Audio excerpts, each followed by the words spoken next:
So today we're going to do a tier list, so let's just dive straight in. And we're going to start with Astra, who got the buff to the ult and the stun, but got the nerf to the gravity well, which is pretty hard hitting. The map pool changes I don't think will have affected Astra too much, so I'm going to put Astra in the okay tier because I think she's going to be okay, C play on a couple maps, will probably be the best option on a couple maps, but not be too special anywhere else. Okay, moving on to Breach, and Breach did get hit by the map pool because obviously Fracture is gone. That was kind of Breach's home map in a way, and so now Breach doesn't have that home map, and I think Sunset is a map that Breach can be okay on, but not necessarily meta on, and so I'm actually going to put Breach in the niche pick. I still think he can be good in ranked on certain maps. Many of you will know that I don't really like Breach in pro play a ton. I think his value isn't always there necessarily in pro play or as much as people think, and yeah, I think it's just going to struggle a bit more, you know, with the map pool we currently have. Okay, Brim, similar sort of thing to Breach, where the map pool changes haven't really helped Brim. He's not going to see a ton of play on Sunset and definitely not Breeze, and obviously losing Fracture is going to be a difficult one for Brim, so he's definitely going to go in the niche pick. Not necessarily that he's a terrible agent, but just, you know, the map pool doesn't favor him right now. Moving on to Chamber, and Sunset I actually think could be a decent Chamber map, to be honest, and Breeze as well. So we could see more Chamber than we have been recently, and obviously the nerfs to Jet definitely help Chamber as well. So I'm actually going to put Chamber in the okay tier for all of that. You could even make an argument, and I think I will put him at the top of okay tier, that he might even be in the good tier now, just because of those changes to Jet, and some of the map pool changes might help Chamber as well. So Chamber, if you are, you know, wanting to play some Chamber, now might be a decent time. Okay, for Cypher, he's obviously losing Fracture, which was an okay Cypher map, but gaining Breeze, which might also be an okay Cypher map. But I'm actually still going to put him in the niche tier, just because I think there's enough other options, even on maps where Cypher might see some play, that he's definitely a niche agent. Okay, Deadlock. You might see at the bottom here, we've got the Deadlock tier and the Gap for Deadlock tier, just so that there's an extra tier that Deadlock can come down into, and that's where Deadlock is going, in the Deadlock tier. For Gecko, I think obviously he's just a weaker version of the other initiators right now and just doesn't give you enough, I would say, overall, even with the buff to the mosh pit. You know, you can't really make a strong case for Gecko being meta on any map, and therefore I'm going to put him in the buff them category. Okay, Harbor is getting Breeze, which is good for Harbor, and I expect Harbor will see a lot of play there on Breeze alongside Viper on that map. And so that's pretty good. He is losing Pearl, which does hurt Harbor a bit, but I still think that Harbor Viper is probably the best thing to play on the maps like Haven. We've seen Paper Rex make it work on maps like Ascent as well, and I think if you do know how to play Harbor decently well, you can get quite a bit of value from Harbor, so I'm going to put him in the okay category. Okay, Fade, definitely an interesting one because there's been a lot of map pool changes that affect Fade, where you're losing Fracture and Pearl, which are two good Fade maps, essentially, and you're bringing in Sunset, which I think will be a good Fade map as well, but also bringing in Breeze, which definitely won't be, but there's also probably going to be a slight meta shift towards more Rays in general, which is better for Fade. So I'm going to put Fade at the bottom of okay, just because of that kind of thing. If we do see a ton of Rays, which I expect, then, you know, Fade obviously benefits from that. And, you know, the map pool changes, I think Sunset could also be a map where Fade does see some play alongside Rays. Now let's move on to Jet. Obviously a very interesting one with the nerfs. You know, I could really, you know, I'm sure many of you would put Jet in all of the 5 different, like, main categories here. And I'm going to put her in the middle right next to Chamber, I think, because I think Jet will still see some play for sure on certain maps, but you definitely, you know, will you see Double Duelist on Split anymore with Jet? Don't really think so. You know, will you see forcing Jet on maps where she's maybe not that great, like Lotus? You know, definitely not anymore, I don't think, right? The days of forcing Jet on maps where, you know, she's probably not the best option, but she's Jet, I think is probably over now, and you'll probably just see Jet be playing on the maps where, you know, she fits more and not so much on the maps where she isn't as good. Okay, KO I think is a very interesting one because KO, I think you can make an argument that KO can be played on almost every single map, right? That he's not terrible on any map, just because of the way he kind of works, the way his utility works, all of that. You know, he can find a place potentially on any map whatsoever. The thing is, we're in a double controller meta, and because Viper exists, I think we still will be in a double controller meta because Viper is that good. And so KO to me suffers because of that, right? Where, you know, he's not going to be a solo initiator a lot of the time. But if we were in a double initiator meta, KO looks really good. But because we're in a double controller meta and Viper exists, I'm going to put KO at the top of okay. Though you could make an argument that in theory he's kind of good, but he just doesn't fully suit the meta we're in. Okay, Killjoy. Killjoy is still the best Sentinel, even with the 9-cost ult, and I'm going to put her in nerf question mark. I put the question mark here just because some of you might think that Killjoy herself doesn't need a nerf, but the other Sentinels need bringing up, and that's perfectly fine. I think Killjoy does still need a nerf. To the turret specifically, I made a whole video about why the turret is just so OP in so many ways, and yeah, I don't think many of you would disagree with putting Killjoy up at the top here. Okay, moving on to Neon, and Neon lost Fracture, arguably her best map.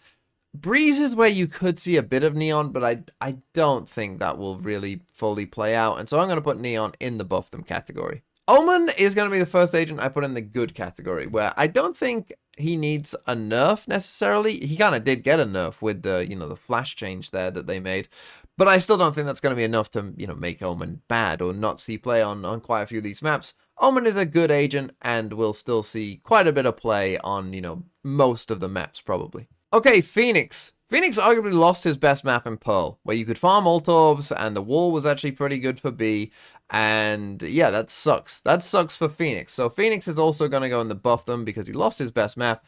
He's not going to see play on Breeze much, and he's not going to see play on Sunset much either, I don't think. So yeah, Phoenix, let's get a buff. Okay, next up we have Raze, and we're going to do a bit of an experiment, because I'm going to put Raze in the nerf question mark category, but what I want you to do is if you see anyone comment anything like, Raze doesn't need a nerf, or, why is Raze in the top tier, or anything like kind of around that, here's what's going to happen, because those people have probably just skipped to the end of the video, or they've taken a screenshot of it, or whatever, right, and aren't listening to the explanations. So if you see anyone say anything like that, I just want you to reply to that comment with either a clown emoji or just the word clown. Right, that's what you need to do if you see any comments about Raze not being, in the top tier or whatever. Because they're not listening to the explanations, so they're a clown, right? So this will just be a little joke between us who are, you guys are actually watching it. Just call them a clown. But Raze is up here because she's just clearly much better than the other duelists. And Raze was already a higher pick rate than Jet at Champs before the nerfs. So Raze right now, you're going to be seeing a lot of Raze. Even on maps, like Haven or whatever, where, normally that would be a Jet map, I still think you might see some Raze there as well. Obviously, Breeze is probably the one map where I'd say you're not going to see much, if any, Raze, but honestly, I wouldn't be shocked even if you did see maybe, some Raze there, and people still thinking that Raze is the best option on that map, particularly if they want to play Chamber as well. So, yeah. Raze deserves to be up here, I think. But if you do see anyone, saying that, then, just call them a clown. Okay, Reyna is going to go in ranked agents. I kind of hope that this would speak for itself, right? Where they're not good in pro play, but they're good in ranked. They kind of have that just, it's kind of they don't even belong on the list, really, where everyone else you can kind of put on the list for kind of ranked and kind of, pro play. Like, you can somewhat make it work. But for these kind of agents, you can't, like Reyna, because it's just so polarized. So yeah, Reyna is a ranked agent. And Sage also will be going in ranked agents, by the way, because Sage doesn't see any play in pro play, and for these kind of agents, you kind of need almost a redesign, basically, or some kind of, rework of the agent to kind of make them useful in one and not the other. For Sage, it doesn't have to be a major redesign, but just something, right? For Reyna, it would require probably a major redesign, to be honest. But yeah, Sage also going in ranked agents where, yeah, she's decent in ranked, not so much in the pros, but that's where she's going. Okay, Skye. Skye, an interesting one. I'm going to put Skye at the top of good. I could hear an argument for still nerf, but I think I'm willing to see how it goes. And I do think Skye got worse. I think the dog health nerf hurts. The ult cost point hurts. The Skye flash can hurt on, maps like Breeze and whatever. So I'm going to put Skye in the good. She's still going to be seeing a lot of play on a lot of maps. But yeah, maybe she still needs a slight nerf to the dog, but, I'm willing to put her in good for now. Okay, Sova. Sova I'm going to put in okay. It's not that Sova is bad.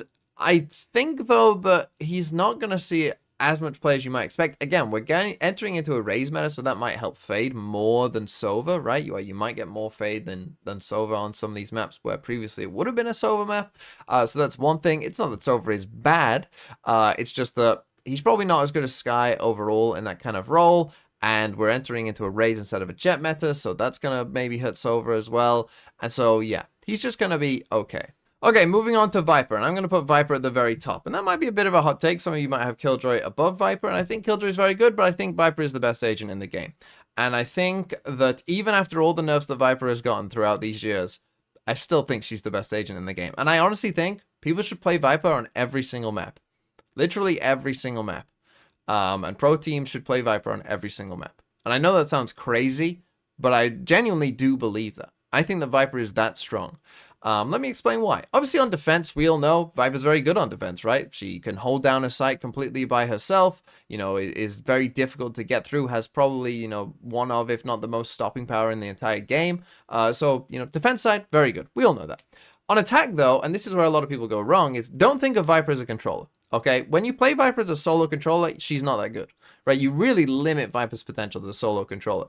When you play Viper as a secondary controller, and this is why you should almost see Viper as a different role. Don't think of it as a controller, think of it as the Viper class, the good class, the best class in the game, the Viper class. When you think of Viper as a secondary controller and someone else can deal with smokes, and you can just put down the same attacking setup every single round, and it could be real, it could be a fake, you know, on how you're using that setup, and the opponents aren't going to know, and it creates a ton of pressure, and they're not going to know, and you can put it up multiple times in a round, far more than you can with a lot of other agents, and, you know, just reusing that utility a lot because of the way the fuel works. That just makes Viper OP because it covers so much of the map, right, with how long the wall is, and you can just keep using it over and over and over again, you know, because of how the fuel works, and it just creates a ton of pressure if you're not required to use your smokes, you know, to actually cover off the site. If you can just do that over and over again, it's just amazing. And then obviously she's amazing once you get the spike down as well with the post plant. So yeah, Viper, I think, is the best agent in the game, and, you know, probably needs some kind of fundamental change to how the fuel works, because I think that that is kind of what breaks Viper in a way.